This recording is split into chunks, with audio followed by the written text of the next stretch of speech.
Y tras el regreso a clases aumenta el consumo de electricidad en los hogares, y es que el planchado diario y las preparaciones de meriendas, así como el estudio con luz artificial, entre otros, pueden elevar este recibo. Bueno, ante esta situación, ¿qué medidas tenemos que tomar y qué hacer? ¿Cuáles son esos consejos? Bueno, esta es la entrevista que vamos a tener con don Ronald Castillo. Él es ingeniero de Copesantos RL, a quien agradecemos su compañía. Muy buenas tardes.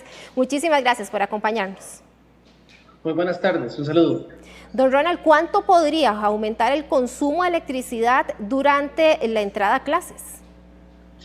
Bien, nosotros en la cooperativa en Copesantos hemos realizado algunas mediciones, algunas estimaciones, y el consumo de electricidad podría aumentar entre un 15 y hasta un 20% con la entrada de clases. Esto principalmente debido a, como bien usted lo mencionaba, el uso mayor o más intensivo tanto de los equipos de lavado, digamos lo que son las lavadoras, los equipos de planchado principalmente, ya que hay un mayor uso de estas prendas de vestir por parte de los estudiantes en el ciclo lectivo, y por lo tanto eso se ve reflejado en el aumento del consumo de energía eléctrica. ¿Cuáles son esos electrodomésticos que más consumen electricidad? Bien, en un hogar costarricense, los elementos o los electrodomésticos que mayor consumo tienen está la plancha, la verdad, para el planchado de la ropa. Tenemos la termoducha o equipo de calentamiento de agua, es un equipo que tiene un consumo importante. Don Ronald, aquí tenemos, disculpe que le interrumpa, pero aquí tenemos también una información de que el uso de la ducha por 30 minutos, por esos 30 días, representa un costo promedio de 10.727 colones que usted hablaba. Efectivamente, una termoducha, eso va a depender un poquito de la cantidad de personas que hayan haciendo uso del equipo del hogar y también la temperatura a la que se utilice, pero efectivamente puede perfectamente llegar a superar incluso los 10.000 colones mensuales el uso de la termoducha en los hogares. También tenemos otro ejemplo que ustedes también nos suministraron, y es el de la refrigeradora, que también es otro de los productos que consumen bastante, y mantenerla a las 24 horas por los 30 días representaría un gasto de 19.800 colones.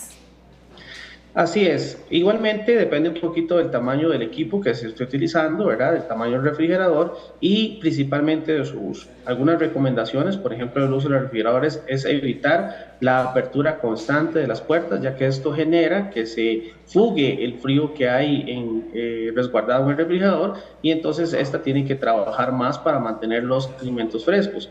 Pero efectivamente viene siendo uno de los elementos dentro de los hogares costarricenses que mayor consumo de energía representa. También tenemos el otro ejemplo, que es el de una cocina de vitrocerámica, que igual por 30 minutos, los 30 días del mes, representa un costo de 4.370 colones, que por lo general aumenta el consumo de electricidad en las cocinas por la preparación de las meriendas. Así es. A pesar de que son equipos aún más eficientes que los equipos que son un poquito más antiguos, como son las cocinas de resistencias o las de disco, ¿verdad? Estas cocinas vitrocerámicas también representan un consumo importante dentro de los hogares. Y efectivamente, tal como usted lo menciona, la entrada de clases genera una mayor demanda del uso de estos equipos, y por lo tanto es ahí donde se ve reflejado ese aumento que va desde un 15 hasta un 10% en el consumo de electricidad en los hogares costarricenses. ¿Qué debemos de tomar en cuenta? ¿Cuáles son esos consejos principales para poder ahorrar en electricidad? Bien, en el tema de las cocinas, bueno, hay que tratar de hacer la mayor tanda en una sola vez de cocción, ¿verdad? Esto nos ayuda con la inercia térmica de las cocinas. Esto aumenta la eficiencia y el uso de la energía. Con el tema de las termoduchas, sin lugar a duda, el tiempo que se tarda bañándose es vital, ya que entre más tiempo se tarde bañándose, más energía se va a consumir, y en la medida de lo posible, si es posible, tener la termoducha a la temperatura media, no a la temperatura alta, y regulando esa temperatura con el flujo del agua, es decir, con abrir y cerrar la llave. Eso también va a reducir considerablemente el consumo de energía eléctrica. Otro aspecto importante, por ejemplo, en lo que es la lavadora, el equipo de lavado, tratar también de manejar tandas lo más grandes posible. Así podemos ahorrar tanto energía como agua, siempre y cuando respetando las capacidades del equipo. Ahora también muchos estudiantes utilizan la luz para poder estudiar más tiempo para los exámenes. ¿Cómo hacer para ahorrar en la luz, sobre todo con los bombillos? Sí, efectivamente. Es muy importante en nuestros hogares identificar aquellos espacios que tienen un uso más continuo de la energía eléctrica para la iluminación.